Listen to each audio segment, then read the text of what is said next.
Iya,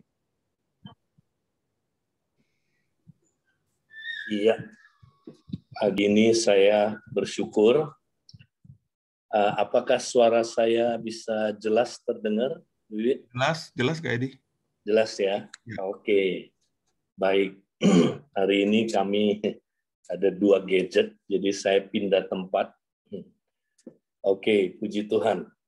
Nah, saudara, kita sudah belajar tentang kompak, bahwa kompak itu adalah, saudara, kita benar-benar saling menggembalakan, saling mendengar, saling mengajar, dan bersama-sama memenangkan jiwa. Itu 3 agenda dari kompak, ya. Nah, hari ini, saudara, setelah kita banyak mendengar saling mengajar, sebelumnya kita hari ini mau belajar tentang bagaimana saling menggembalakan, ya. Nah, kita mau sama-sama lihat dulu, saudara, apa arti penggembalaan.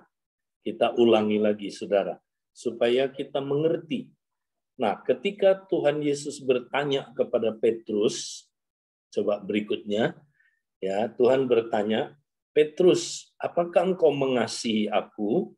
Ya, Tuhan tanya, maka apa jawab Simon, saudara? Simon Petrus berkata, ya Tuhan, aku mengasihi engkau. Ya, terus ditanya lagi kedua kali, apakah engkau mengasihi aku? Ya Tuhan, aku mengasihi engkau. Yang ketiga ditanya lagi, ya Tuhan, aku mengasihi engkau. Nah, tapi jawaban Tuhan dalam bahasa Indonesia sama semua, saudara. Gembalakanlah domba-dombaku, gembalakanlah domba-dombaku, gembalakanlah domba-dombaku. Nah, kalau kita baca dalam bahasa aslinya, saudara, itu enggak gitu. Jadi ada perbedaan ya dari 3 kata ini, saudara. 3 kata-kata atau kalimat ini ya. Nah, saudara, yang pertama waktu Tuhan tanya Petrus, Petrus bilang dia mengasihi dia, maka saudara, Yesus bilang, bukan gembalakanlah domba-dombaku, tapi beri makanlah kepada anak-anak dombaku. Beri makanlah kepada anak-anak dombaku. Ya, feed my lambs. Lambs itu anak domba yang masih kecil, saudara. Ya, nah, jadi ini artinya apa? Artinya Petrus, kalau engkau benar mengasihi aku, maka Tuhan bilang begini, ya, gembalakanlah atau beri makanlah kepada anak-anak domba. Artinya apa? Kalau kita mengasihi Tuhan, saudara, maka kita pasti mau beri makan apa? Jiwa-jiwa baru, itu dia. Makanya kalau kita, saudaraku, mengasihi Tuhan, Tuhan mau kita care sama jiwa baru. Nah, saudara care nggak sama jiwa baru? Misalnya di Komsel saudara ada jiwa baru. Ya, saudara rebutan nggak? Haus nggak? Wih, aku mau. Jiwa ini saya mau care. Atau ya nambah kerjaan lagi nih Pak Edi. Ya gimana sih? Nah itu saudara nggak punya hati mengasihi Tuhan. Orang yang mengasihi Tuhan, saudara, dia akan care sama jiwa-jiwa baru. Haus, langsung ajarin jiwa baru itu, kasih minum susu. Ya, jiwa baru, baby perlu minum susu. Nah, susu itu apa? SPK. Ya, Tuhan mau kita semua ya ngajar SPK kepada jiwa baru, saudara. Itulah yang kita mesti lakukan di kompak. Kalau kompak saudara ada yang belum SPK, cepat lakukan SPK. Ya, kalau di kompak saudara ada jiwa baru, apalagi masih baru sekali saudara, ya cepat kasih dia SPK. Bahkan yang belum selamat, langsung saudaraku, ya kasih dia SPK. Inilah wujud saudara mengasihi Tuhan. Nah di kompak kita sering nggak kayak gitu. Kita tenang-tenang aja, orang ada SPK atau enggak, cuek aja saudara. Ya kemudian ya kalau ada apa saudara, Adapun kalau yang kita lakukan gini, kita tunggu. Saya tunggu programnya belum ada, Pak Edi. Tunggu programnya belum ada.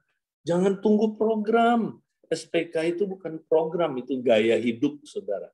Langsung kalau ada jiwa baru, kita ajarin. Nggak usah kasih nanya dulu. Kamu mau minum susu nggak ya? Nanya nggak saudara sama bayi? Nggak usah.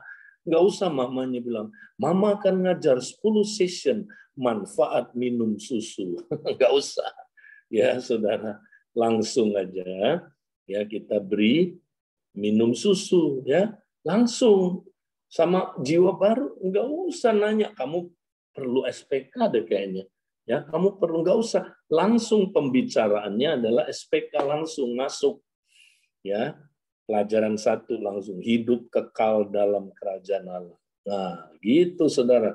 Kalau engkau mengasihi Tuhan, kau pasti akan memberi makan anak-anak dombaku, kata Tuhan. Ya, waktu saudara lakukan ini, kasih saudara tumbuh kepada Tuhan. Ya, dan makin tumbuh, makin tumbuh. Nah, inilah cara kita mengasihi Tuhan dan mengalami kasih Tuhan. Nah, yang kedua, pertanyaan yang kedua, saudara, Petrus, apakah engkau mengasihi aku? Nah, bahasa Inggrisnya, Yesus bilang, betul, kalau engkau mengasihi aku, tend my sheep. Ya, jadi ini apa? Peliharalah domba-dombaku, pelihara, care sama domba-dombaku. Nah, ini domba, saudara, yang udah gede. Ya, kalau yang tadi, lambs, jiwa baru. Kalau ini, ya, yang udah mulai tumbuh, udah Kristen orang muda. Kalau tadi itu Kristen anak, saudara. Kalau Kristen orang muda, ya apa yang kita perlu lakukan, saudara? Nah, kita mesti pelihara dia, care sama dia, dicek kesehatannya, saudara. Artinya gini, gembala itu suka pegang-pegang dombanya, saudara. Ya, kemudian dia cek sehat nggak ini ya? Ini domba kenapa kurus? Kurang vitamin apa? Ya, kurang makanan apa? Nah, ayat berikutnya saudara bilang apa? Ya, ayat yang ke-17 ditanya lagi yang ketiga kali, Yesus bilang, feed my sheep. Nah, ini dia. Feed, kasih makan. Jadi udah dicek dulu kesehatannya, tadi di care, ya, kemudian tahuan, oh dia perlu makanan ini. Nah, maka kita harus kasih dia makanan yang sesuai dengan kebutuhannya. Dia pornografi belum menang. Ya udah itu dulu, tolongin dia menang pornografi.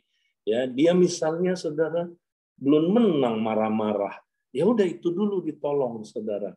Kasih makanan itu supaya dia bisa sehat dalam hal itu. Menang dia saudara. Cek lagi, oh dia ternyata ya dalam hal apa? Dalam hal masalah keluarga yang tadi didoain sama Wiwit. Belum menang. Udah, itu dulu. Kita tolongin dia sampai dia bisa menang. Feed my sheep, kasih makan. Tend, itu artinya apa? Pelihara dia. Nah, inilah saudaraku wujud saudara mengasihi Tuhan. Ya, kalau saudara mengasihi Tuhan, gembalakanlah domba-dombanya. Ya, dengan saudara menggembalakan domba-dombanya, saudara makin tumbuh dalam kasih sehingga kompak saudara mengalami apa? Love encounter. Wah, ini keren. Makanya banyak orang bilang, aduh Pak, saya kok nggak tumbuh ya dalam kasih. Ya karena saudara nggak gembalain jiwa-jiwa, nggak saling menggembalakan. Mari kita saling menggembalakan di kompak, ya, sehingga kita boleh mendapatkan apa, saudara? Kita boleh mendapatkan love encounter tadi itu, ya. Nah ini luar biasa, saudara. Jadi mari kita lihat kebenaran apa yang kita pelajari di sini, saudara. Ya. Jadi kebenaran yang kita pelajari begini, saudara. Ya, kalau kita menggembalakan, saudara, ya maka kita akan bertumbuh dalam kasih Tuhan, bertumbuh dalam kasih agape, ya karena menggembalakan adalah wujud kasih kita kepada Tuhan dan penggembalaan juga adalah cara kita mengalami kasih Tuhan. Ya, saudara, kalau saudara mau ngalamin lagi kasih Tuhan lebih dalam, gembalakanlah domba-dombanya.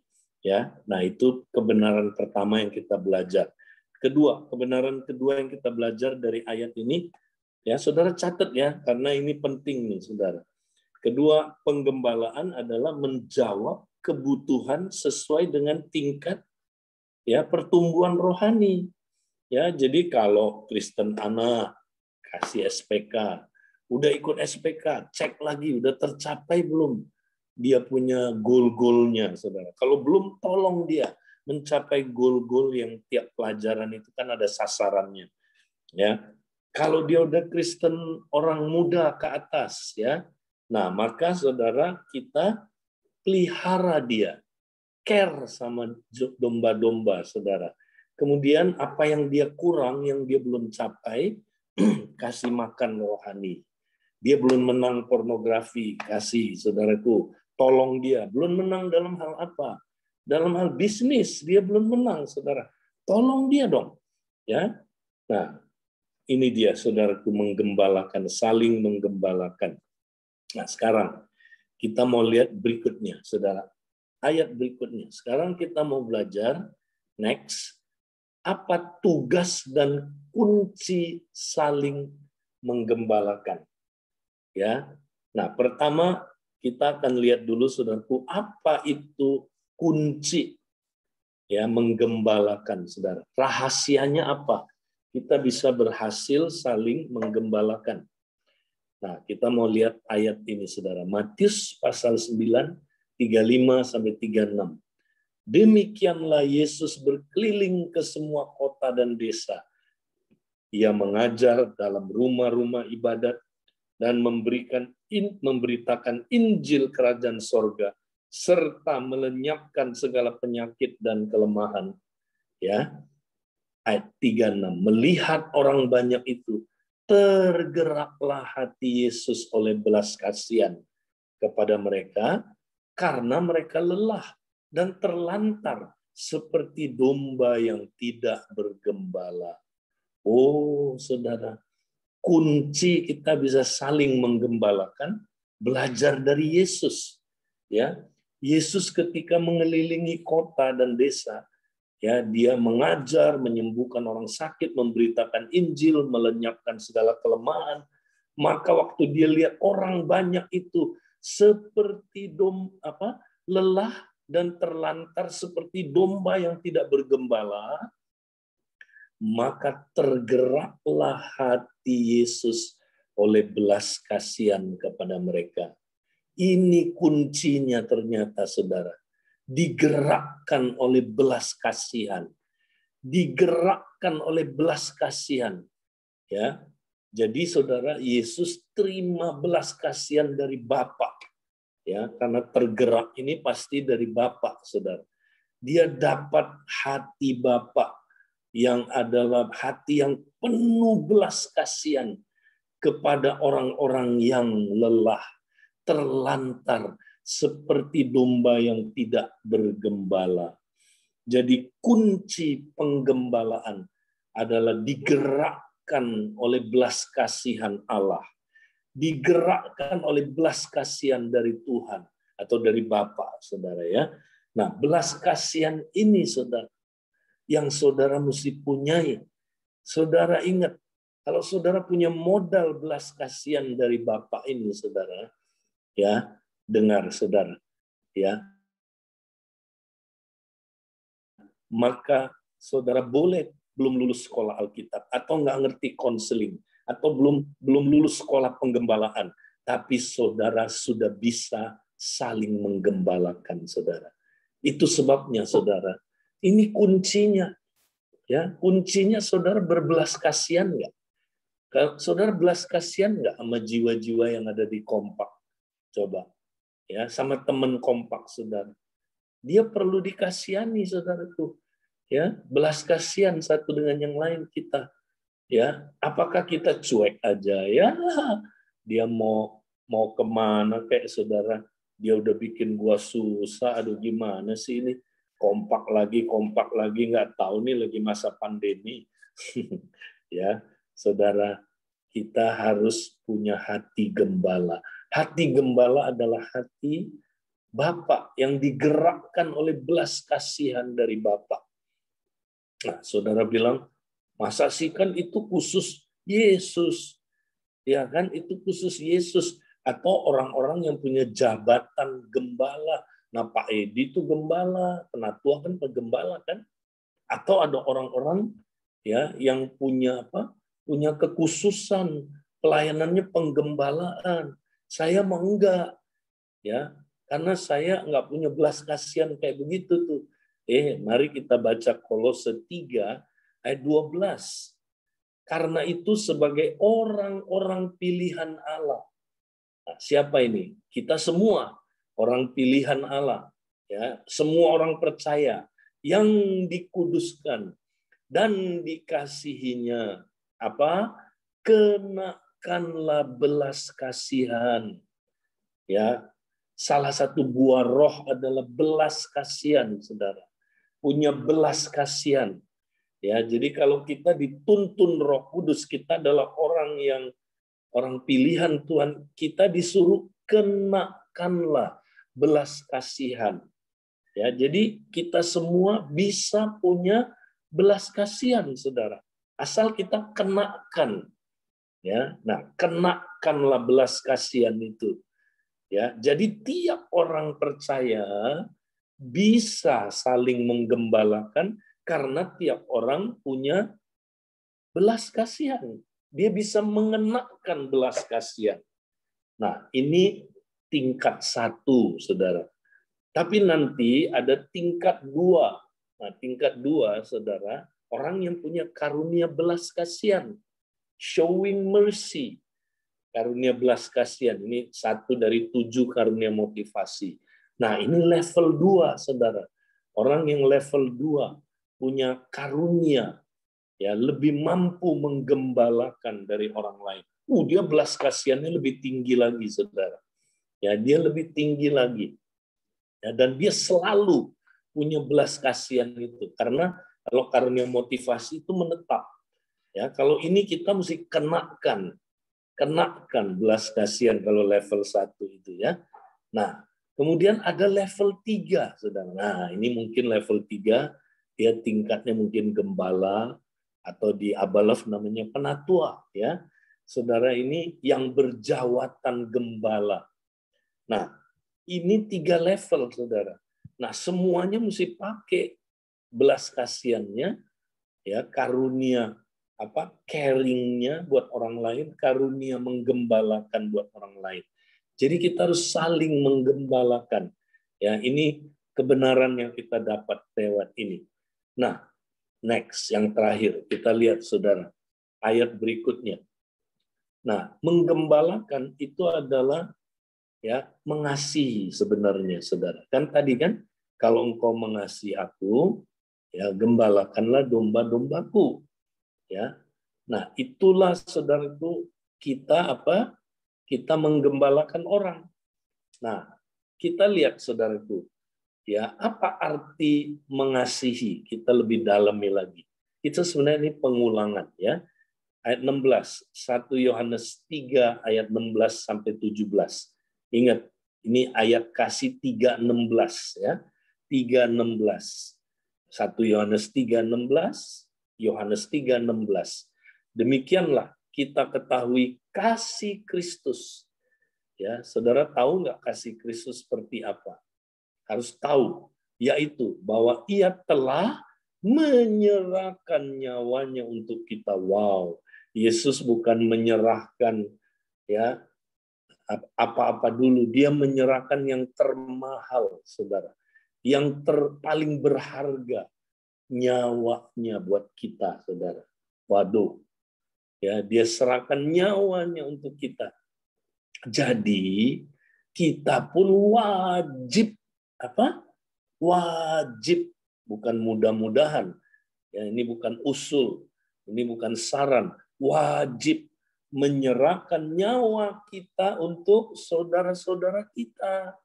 Nah, ini standar kita mencapai ini, Saudara. Ya, saudara, standar kita di kompak mencapai kita rela menyerahkan nyawa kita satu dengan yang lain. Ya, kalau kompak udah sampai tingkat ini, saudara, udah itu kompak nggak mungkin pecah. Kompak itu nggak mungkin, saudaraku, gagal karena kasih nggak pernah gagal. Ya, kompak itu nggak akan pernah, saudaraku, jadi kompak-kompakan. Dia akan jadi kompak yang luar biasa. Nah, sekarang sebelum kita mencapai itu, menyerahkan nyawanya, ayat 17. Ya, jangan dulu ngomong saya mau menyerahkan nyawa. Ayat 17, barang siapa mempunyai harta duniawi dan melihat saudaranya menderita kekurangan, tapi menutup pintu hatinya terhadap saudaranya itu, bagaimanakah kasih Allah dapat tetap di dalam dia? Ya, bagaimanakah kasih Allah dapat tetap di dalam dia? Saudara-saudara, ya. Jadi ayat 18 bilang begini, anak-anakku, marilah kita mengasihi bukan dengan perkataan atau dengan lidah, tetapi dengan perbuatan dan dalam kebenaran. Jadi, saudara, untuk kita mencapai tingkat menyerahkan nyawa kita, itu memang mesti terus. Ya, belajar terus. Petrus juga belum menyerahkan nyawanya waktu awal-awal, tapi dia belajar terus, saudara. Belajar mengasihi saudaranya. Mengasihi saudaranya. Dengan apa? Mulai dengan harta dulu. Atau menjawab kebutuhan. Sebenarnya intinya itu. Menjawab kebutuhan. Ya, kalau di masa pandemi ini, saudara, ada saudara kita punya kebutuhan. Kebutuhannya bisa macam-macam. Ada yang kekurangan harta, saudara. Ya itu dulu kita jawab. Ya, ada orang yang, saudara, dia sebenarnya ya udah dibantu, tapi dia perlu dibantu lebih lagi, bukan dikasih pancingnya, bukan dikasih ikannya, tapi pancingnya misalnya, supaya dia nggak bergantung terus sama orang. Nah, itu kebutuhan dia. Kita jawab, saudara. Ada orang kebutuhannya problem emosionalnya perlu sembuh. Ya itu jawab dulu. Ada orang kebutuhannya berantem terus suami istri. Itu perlu kita jawab. Ya, ada orang kebutuhannya, saudara, adalah apa, saudara, ya? Dia kebutuhannya misalnya ada problem ya dalam apa, saudara, memanage uang. Ya udah, kita ajarin dia bagaimana memanage uang. Ya, dia punya kebutuhan banyak, saudara. Ya. Nah, kita saling menjawab kebutuhan. Oke? Nah, sekarang bagaimana kita tahu teman kita punya kebutuhan, saudara? Istri saudara punya kebutuhan, suami saudara punya kebutuhan. Gimana saudara taunya? Nah, kuncinya, ini yang terakhir ya, catat saudara, jangan lupa. Kita mesti praktek yang namanya disiplin mendengarkan, atau lebih tepat disiplin menyimak. Menyimak. Ya, orang Inggris bilang, saudara, ya, we hear but we don't listen.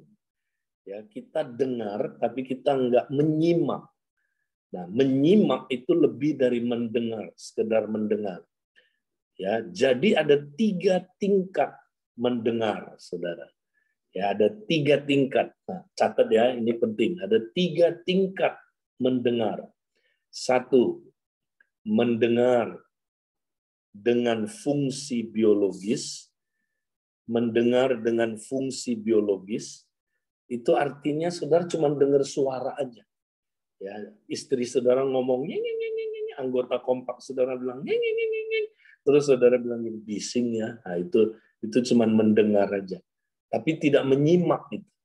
You hear but you don't listen. Ya, cerewet ya. Bising ya. Aduh. Dia ngomong lah gitu. Ya kan? Nah, kalau saudara cuma mendengar tingkat biologis, nah, dengar saudara. Ya, saudara, yang nanti saudara dengar biasanya bukan suara Tuhan lewat dia, bukan suara kebutuhan dia, ya. Tapi yang saudara dengar adalah suara emosi saudara, suara self-talk, saudara. Suara pikiran bawah sadar saudara yang negatif. Itu yang saudara dengar. Betul nggak? Saya punya kelemahan, saudara. Kalau dikritik sama istri, saya merasa diserang. Nah, karena saya pernah ceritakan, saya masa lalunya tertolak, dan saudara, saya merasa diserang terus. Dari dalam perut mama, saya udah ngalamin itu. Merasa dituduh, diserang, disalahkan. Jadi kalau orang mau nyalain, mau ngomong sesuatu yang ada kaitannya sama kritikan, saya langsung nggak aman, saudara. Nah, karena saya nggak aman, saya dengernya saya seleksi, ngerti ya? Saya seleksi, saya nggak mau denger suara dia, ya. Saya alihkan, saya dengar ya, belagak denger ya, kayak mukanya muka mendengar, tapi saya udah ngomong gini, yang ini gue nggak suka denger. Yang ini tolong saya shut down, ya, sorry. Kenapa? Karena yang saya dengar bukan suara Tuhan lewat dia. Kadang-kadang ada suara Tuhan. Kedua, ada suara siapa? Ada suara kebutuhan dia. Kenapa dia ngomong begitu? Dia mau cerita kebutuhannya, tapi kita nggak dengar, saudara. Karena kita cuma dengar tingkat 1, mendengar dengan fungsi biologis. Ya, nah yang kedua, saudara, mestinya kita meningkat yang kedua. Yang kedua, mendengar dengan empati. Ya, mendengar dengan empati. Jadi waktu saudara yang saudara dengar, ini kayaknya suara nggak benar ini dari daging ini suara. Diam kamu. Ya, langsung bilang, diam, enggak. Aku mau dengar dengan empati. Nah, waktu saudara dengar dengan empati, saudara akan mulai bisa dengar suara dia yang membutuhkan sesuatu atau suara Tuhan lewat dia, saudara. Wah, ini keren. Kalau saudara dengar dengan empati, saudara bisa nangis, bisa merasakan apa yang dia rasakan. Saudara bisa empati terhadap apa yang dia butuhkan, saudara. Mari kita dengar di tingkat 2 ini, saudara. Minimal belajar dengar di tingkat 2, ya, mendengar dengan empati. Tapi ada mendengar yang lebih tinggi lagi, saudara. Nah, ini tingkat 3, mendengar dengan hati Bapa. Ini dia. Yang tadi itu mengenakan belas kasihan, saudara. Sambil mendengar, saudara mengenakan belas kasihan. Waktu saudara mendengar dengan mengenakan belas kasihan, saudara bukan hanya saudara nemukan kebutuhannya, tapi nanti Bapak menggerakkan saudara untuk menjawab kebutuhan itu, ya, sehingga saudara, Tuhan kasih hikmat bagaimana kita menjawab kebutuhan itu dan menyelesaikan, ya, untuk saudaraku, kebutuhan itu jadi saudaraku, ya, paling tidak dia menemukan jalan keluarnya, ya, atau saudaraku udah terjawab lewat kita bisa, atau lewat orang lain, ya, saudaraku, atau lewat nanti Tuhan kirim berkat, Tuhan kirim sesuatu. Nah, saudara, mendengar itu dahsyat sekali. Seringkali kita mendengar, saudara, kadang-kadang nggak usah dikasih jawabannya, dia udah nemuin sendiri jawabannya. Dia cuma sharing, kita dengar. Tapi kalau kita dengarnya dengan hanya fungsi biologis, ya nggak terjadi apa-apa, saudara. Bahkan kita biasanya cenderung kesel, makin sharing, lama banget sih ini orang. Aduh, gue capek ini. Masalah demi masalah terus. Nah, itu dia. Saudara, orang yang kayak gitu, dia nggak bisa saling menggembalakan dalam kompak. Saudara, hari ini, mari kita mau mendengar. Mendengar. Ya, ketika saudara mendengar, dahsyat sekali. Nah, saudara, ini yang saya mau sampaikan hari ini, saudara. Nah, saya mau kembali sekarang ke teman-teman, ya. Saudara, boleh nggak kita pakai waktu sekarang, kita mungkin masih ada 20 menit, ya, kita bisa sharing. Siapa Pak Wibit yang udah disiapin? Silakan. Ya, kita mau sharing dengan cara sharing skor. Jadi nanti kalau saudara di kompak, sharingnya pakai skor, ya. biasakan. Siapa lagi Pak Wiwit? Ada Yuyul sama Wendy, Kak. Ya, tolong dibuka ya itunya Zoom. Ya. Weh, puji Tuhan. Apa kabar Wendy? Yul juga. Halo, Kak Edi. Apa kabar nih? Puji Si Tuhan. Tuhan. Ya. Tadi gimana? Setelah kalian dengar tadi ya, kita catat kan beberapa hal ya. Nah, kita mau sharing dulu kebenaran apa yang kita dapat tentang saling menggembalakan ya. Mulai dari yang tadi dulu yang di Yohanes 21 yang 3 kata itu, feed my lambs, feed my sheep, feed my sheep, tend to my sheep, feed my sheep ya. Nah, terus kemudian yang kedua tadi itu kuncinya ternyata adalah tergerak ya, tergerak oleh belas kasihan. Yang ketiga ya, yaitu apa arti mengasihi? Mengasihi adalah menjawab kebutuhan ya. Nah, kemudian yang terakhir, supaya kita bisa menjawab kebutuhan, kita mesti belajar mendengar, ya kan? Nah, kita sering nggak belajar mendengar, tapi kita lebih banyak ngomong di kompak, ya, nasehatin orang sebelum mendengar. Ya, ada lagunya ya. Kita sebelumnya kita harus mendengar dulu ya. Sebelum kita dengar. Oke, baik. Nah, boleh sharing, mau mulai dari siapa dulu nih? Pak, siapa dulu boleh? Dapat berkat apa? Kita saling melengkapi ya, nggak harus saudara semua poin. Ya, yang highlight yang saudara dapat apa? Silakan, Yul dulu. Oke. Ya, tadi kalau saya sih yang pertama itu yang tentang 3 kata itu ya Kak. Memang udah dengar berkali-kali, cuman tadi poinnya yaitu kalau kita menggembalakan, kita akan bertumbuh dalam kasih. Kalau dulu mungkin saya mikirnya, wah saya harus terus bertumbuh dalam kasih supaya bisa menggembalakannya lebih baik gitu. Saya kayaknya kurang baik nih menggembalakan, berarti saya kurang bertumbuh nih kasihnya gitu. Jadi saya harus terbalik gitu Kak. Nah hari ini pencerahannya, kebenarannya yaitu justru harus terus praktek menggembalakan, maka kasihnya pasti bertumbuh ya dalam kasih agape itu. Gitu. Terus ya tentang 3 hal tadi, menggembalakan itu jawabnya sesuai kebutuhan. Jadi kita memang nggak bisa pukul rata ya, domba yang udah gede ya kita kasih susu terus gitu. Mungkin dia butuh makanan-makanan yang lebih berat ya kebutuhannya itu. Itu yang tentang ayat tadi Kak yang di Matius. Ya. Oke. Terus itu dulu ya. Ya. Teman-teman yang lain saling melengkapi. Nah, Wiwit apa Wit?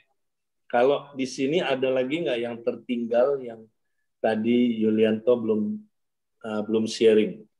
Kalau nggak ada lanjut aja. Ada nggak? Aku tentang feed my sheep ini Kak. Nah, kasih makan kambing ini kan, kasih makan domba ini kan beda sama kayak kasih makan ayam ya Kak. Kalau kasih makan ayam disebar aja makanannya, dia makan sendiri deh gitu. Tapi kalau kasih makan domba artinya tuh satu-satu gitu. Saya jadi agak little bit shock gitu ya, karena kalau kayak gitu saya mulai berpikir nih, di kompak itu kebutuhannya beda-beda.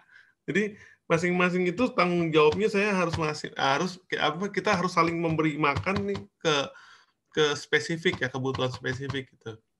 Nah, lalu ini related ke tentang kemampuan saya untuk mendengar gitu. Kemampuan saya mendengar ini yang saya harus tingkatkan sih sebetulnya. Karena mungkin saya baru sampai di level di 2 gitu, mendengar dengan empati. Tapi mendengar dengan belas kasih kadang-kadang bisa, kadang-kadang nggak bisa. Kenapa saya bilang kadang-kadang? Jujur, kalau misalnya ngadepin sesuatu yang berulang-ulang Kak, ya dengan orang yang sama, kadang-kadang susah gitu ya untuk bisa punya hati yang belas kasihannya tuh gimana gitu ya, karena kok bilang kok itu lagi ya, ngomongnya itu lagi kan pusing kita kan. Nah tapi ya tadi kan nggak ada ayatnya bahwa pokoknya Tuhan taunya cuma dia berbelas kasihan aja, oh dia nggak pusing gitu kan, pokoknya nggak mau tahu dah si domba ini bandel apa kayak gimana, dia nggak ditulis kayak, pokoknya dia cuma taunya dia berbelas kasihan, itu aja Kak Edi. Ya, memang ada sisi lain juga, menggembalakan itu dombanya disiplin juga ya. Nah. Kalau dombanya lari pakai ali-ali, ketepok, kena kepalanya, balik lagi. Atau pakai apa, cantelan itu kan. Tongkat. Ya. Jadi di kompak juga kita boleh praktek apa, saling tolong menolong supaya dia disiplin. Ya, mendisiplinkan diri, dan kita apa, anak-anak ya kita bapak-bapaknya, kakak-kakak rohaninya ya mesti belajar disiplin dia. Ya, tapi ya seperti kita disiplin anak dalam kasih, bukan dalam apa, dalam kekejaman ya, kasar, bukan. Ya, oke, ini lanjut. Ya, kita lanjut dulu ya, Wendy. Wendy dapat apa, Wendy? Nah, tentang mengembalakan tuh Kak. Kalau di bahasa Indonesia itu ayatnya sama tuh Kak, ketika disampaikan ke Petrus. Ternyata kalau di bahasa Inggris itu ada tingkatannya, baru tahu juga nih Kak. Jadi memang kalau kita menggembalakan, kita akan bertumbuh dalam kasih. Nah, kebenaran selama ini yang saya dapat itu memang kalau menggembalakan itu cuma sekedar memang lebih ke tugas nih Kak. Kan? Tugas doang nih. Ini memang kewajiban kamu memang harus menggembalakan, apalagi di Abalov nih Kak. Memang harus saling memperhatikan. Tapi ternyata di balik pengembalaan itu saya sendiri bertumbuh dalam kasih Tuhan. Memang ada hal yang tidak disadari, ternyata mengembalakan di balik itu susah payahnya, ternyata saya sendiri bertumbuh. Nah, ini kebenaran yang ternyata bukan cuma sekedar lakukan firman, tapi ada hal yang membuat saya bertumbuh dalam mengembalakan, yaitu tentang kasih, Kak. Benar. Ya. Betul, bagus sekali ya. Wow. Oke, nah kita udah ya. Masih ada nggak hal-hal yang tadi belum terungkap? Kalau saya tambahin ya. Jadi tadi itu ternyata arti saling mengasihi itu adalah rela atau wajib menyerahkan nyawa kita ya untuk saudara-saudara kita. Wow. Ya, kalau kita tahu kasih Kristus, kita rela menyerahkan nyawanya. Dan ini tentu untuk mencapainya nggak gampang kan? Betul nggak? Kita bukan menyerahkan nyawa kita mengorbankan nyawa orang lain. Ya kan? Kebanyakan kan gitu kita. Buat korban ini nyawanya ini ya kan? Padahal kita mesti menyerahkan nyawa kita. Nah, ini kerennya ayat 17 itu latihannya. Jadi kita nggak bisa langsung ke sana. Petrus saja awal-awal terima Yesus masih nyangkal Yesus, ya kan? Belum bisa dia menyerahkan nyawanya. Tapi kalau kita lihat sampai akhir hidupnya Petrus, dia keren banget. Mati disalib, dia nyerahin nyawanya. Iya kan? Disalibnya terbalik, waduh. Dia bilang, aku nggak layak disalib normal. Terbalik aja. Nah, kenapa? Dia belajar lupanya bertahun-tahun bagaimana menyerahkan nyawanya. Jadi itu nggak otomatis ya, tapi belajar. Nah, belajarnya lewat jawab kebutuhan orang. Itu dia. Jawab aja kebutuhan orang. Nanti lama-lama, saudara, kita makin apa? Kita makin mengasihi saudara kita. Ya, kita makin mengasihi saudara kita. Gitu. Jadi, ya. Bisa nanya nggak langsung Kak Edi? Ya. Kak Edi kan, Kak Edi pasti sering dengar nih. Kalau kita nolong orang, harus pakai hikmat katanya. Nah, biasanya yang ngomong begitu, pasti udah pernah kena sesuatu. Iya. Biasanya. Nah, tapi kan waktu kita belajar pagi ini kan kagak ada nih kata-katanya, Kak. Pokoknya harus belas kasihan aja, nggak ada pakai belas kasihan dengan hikmat kayak gitu. Nah, Kak Edi ngerti ya, maksudnya arah pertanyaan saya nih. Banyak orang yang bilang begitu Kak Edi. Iya. Jadi kita pertajam lagi ya ke situ ya. Nah, ada nggak indikasi ke situ? Ada. Kalau kita baca Di sini 1 Yohanes 3 ayat 18 saya coba lihat kembali. Hai anak-anak, marilah kita mengasihi bukan dengan perkataan atau dengan lidah, tapi dengan perbuatan dan dalam kebenaran. Nah, ada pagernya jadi. Bukan hanya dengan perbuatan, tapi dalam kebenaran. Ya, misalnya kita gini, mau jawab kebutuhan orang, aduh dia orangnya kesepian ya.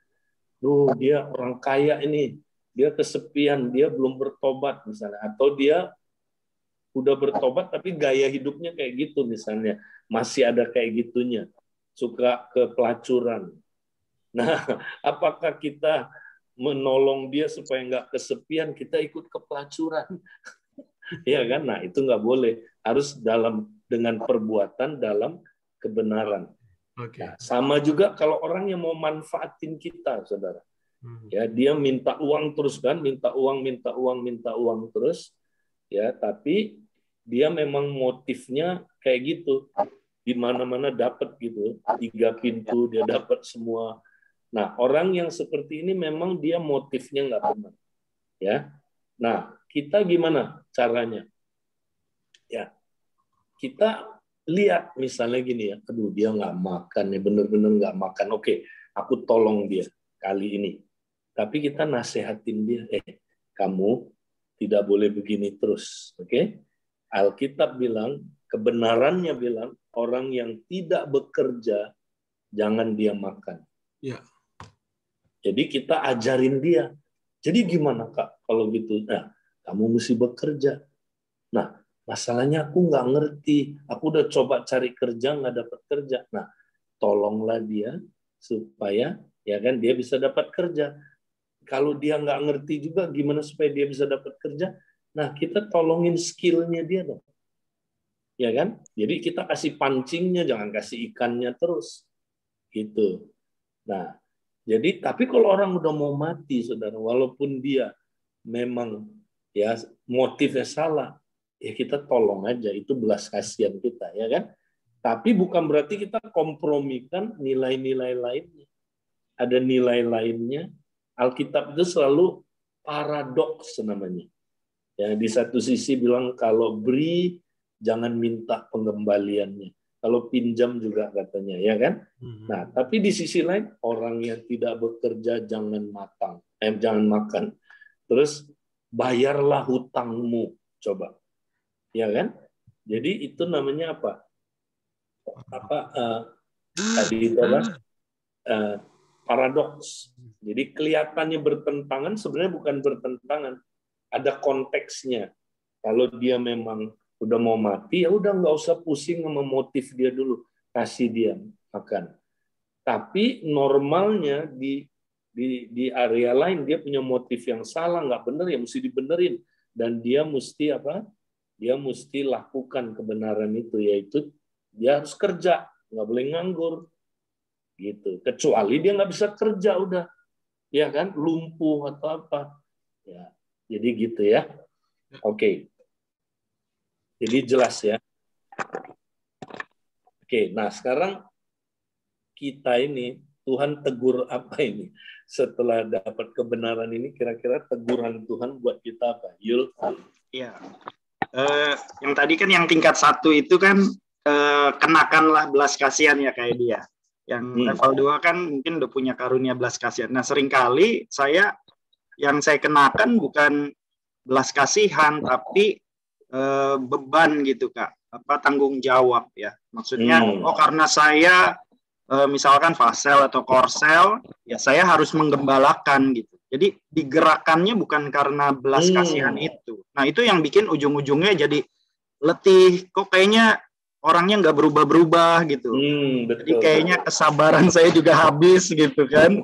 Ya udahlah, biarin dia memang nggak bisa berubah gitu. Tapi kan kalau ya tadi kayak dibilang, kalau kita punya belas kasihan, kita akan menolong, juga mendidik dia gitu dengan belas kasihan ya. Tapi seringkali karena beban tanggung jawab itu, Kak.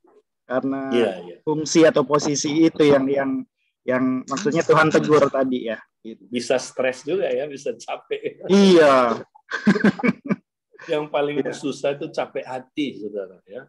Kalau udah capek hati, belum capek dia masih nggak, dia pasti akan nyerah. Ya.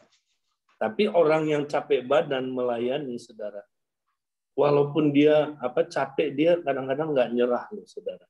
Karena hatinya tidak capek, ya, hatinya semangat, hatinya pengen melayani. Nah, itu yang Paulus bilang ya. Dia bekerja keras, dia bergumul dengan keras, tapi sesuai dengan kuasa yang bekerja di dalam dia. Wah, ini hebat banget. Ya. Oke, kalau Wiwit apa Wit? Tuhan tegur apa ini? Ya, tentang menggembalakan orang. Ya tadi itu bahwa saya punya saya baru tahu nih yang di 1 Yohanes 3 ayat 18 ternyata ada ayatnya bahwa berbelas kasihan itu dalam kebenaran ada ayatnya gitu. Jadi bukan hanya sekedar sekedar logik, tapi ada ayat yang mendasari gitu bahwa ya, jadi seringkali gini ya, karena muncul curiganya gitu, Kak. Pada saat kita mau melakukan bagian kita tuh selalu ada itu dulu gitu. Nah, tapi hari ini ya saya sadar bahwa ini memang harus ada harus balance ya antara dua itu ya. Harus balance.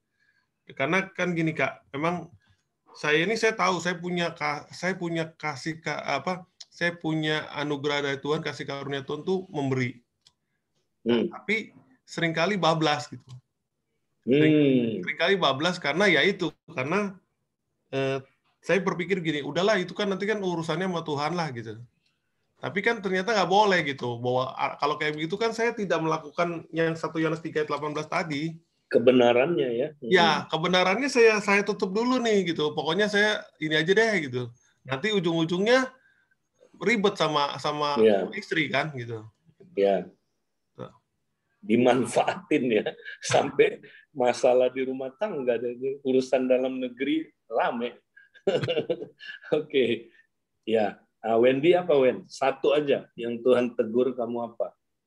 Yang Tuhan tegur tentang mengembalakan itu mendengar, Kak. Tadi kan ada tingkat 3 level itu, mendengar dengan biologis, dengan empati, dengan hati Bapak. Nah, kadang saya gunain satu lagi nih, Kak. Mendengar dengan menghakimi. Nah, ini memang harus itu level 1 itu.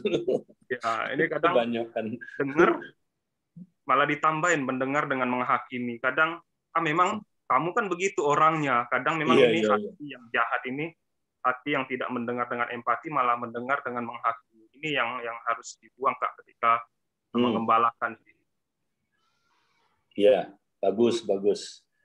Oke. Nah, jadi perbaikan apa yang kita perlu lakukan yang tadi ya sesuai dengan yang kalian tadi ditegur Tuhan. Nah, gampang tahu perbaikannya, kalian cari penyebabnya. Kenapa kalian seperti itu tadi? Penyebabnya apa? Sampai tadi Yul, apa tadi itu? Kalau capek ya, capek. Jadi kalau dengerin orang yang itu terus capek, lama-lama frustrasi. Nah, jadi perbaikan apa Yul yang kamu mau lakukan atau yang perlu kamu lakukan? Silakan. Ya, tadi kan kayak dibilang Yesus itu digerakkan oleh belas kasihan ya. Jadi ya saya harus menyadari bahwa bukan karena tanggung jawab, bukan karena fungsi saya itu menggembalakan, tapi ya memang ini kan memang standar semua orang percaya harus mengenakan belas kasihan itu, harus terus mendapat kasih Bapa ya. Jadi bisa digerakkan oleh belas kasih Bapa, sehingga ketika menggembalakan itu ya dengan kasih Bapa, artinya ya harus terus itu Kak, melekat sama Tuhan tiap hari, dapetin hatinya Bapa gitu, biar bisa praktek kasih di dalam menggembalakan gitu Kak. Ya, khususnya di keluarga sama kompak dulu ya. Iya. Betul, ya, oke, bagus. Ada lagi nggak langkah lain kalau kamu lihat selain itu tadi opsi-opsi untuk mencapai sasaran kita bisa menggembalakan di kompak di keluarga? Ya. Nah, berarti ya butuh bantuan Kompak juga untuk mengingatkan. Mungkin ini perlu di-share juga ke Kompak biar mereka juga bisa menolong gitu Kak untuk bertumbuh dalam hal ini. Gitu. Kamu perlu ditolong apa biasanya Yul? Kamu orangnya kenapa perlu ditolong? Suka kadang tuh itu Kak yang kepikir beban nih saya harus lakukan ini, kalau enggak nanti gimana ya, kan pemimpin sudah bilang ya kan kita harus lakukan ini, jadi balik lagi karena beban tanggung jawab gitu. Jadi mungkin perlu maksudnya saya bersyukur ada satu Kompak yang memang jalan bukan karena ketika ada masalah gitu kan, seringkali banyak Kompak kalau ada masalah ya rutin ketemu doa habis itu udah gitu. Nah, syukur ada di Kompak yang jadi gaya hidup gitu, jadi bisa menolong. Oke. Baik, Wiwit, apa Wiwit? Opsi-opsi atau perbaikan apa yang kamu mau lakukan setelah tadi Tuhan tegur kamu? Opsinya karena saya kurang hikmat, Kak. Jadi harus hikmat. Karena saya tahu saya kurang hikmat dalam hal ini, ya saya harus minta hikmat gitu. Supaya bisa melihat kebenaran di sebelum melakukan hal-hal tersebut ya. Jadi memang ternyata berbelas kasihan itu juga harus ada hikmatnya. Jadi, ya, jangan satu sisi aja ya. Ya betul. Ya, oke. Terus supaya kamu dapat hikmat nih ya, dalam hal mendengar, kamu perlu mencapai tingkat mana? Dalam hal mendengar kan ada 3 tingkat tuh. Supaya kamu dapat hikmat waktu dengerin orang, kamu mesti sampai tingkat mana? Jelas yang ketiga ya kayak dia. Yes. Dengar. Jadi waktu kamu dengerin orang, dia ngemis-ngemis sama kamu kan. Nah, kamu dengernya dengan hati Bapak, jangan hanya emosi. Fungsi biologis. Nanti yang kamu dengar belas kasihan kamu tergerak. Belas kasihan manusia, ngerti nggak? Nah, atau ada belas kasihan yang dari ini, karena dia dulu ya pernah misalnya keluarga kita miskin gitu ya, miskin banget gitu ya. Jadi kita itu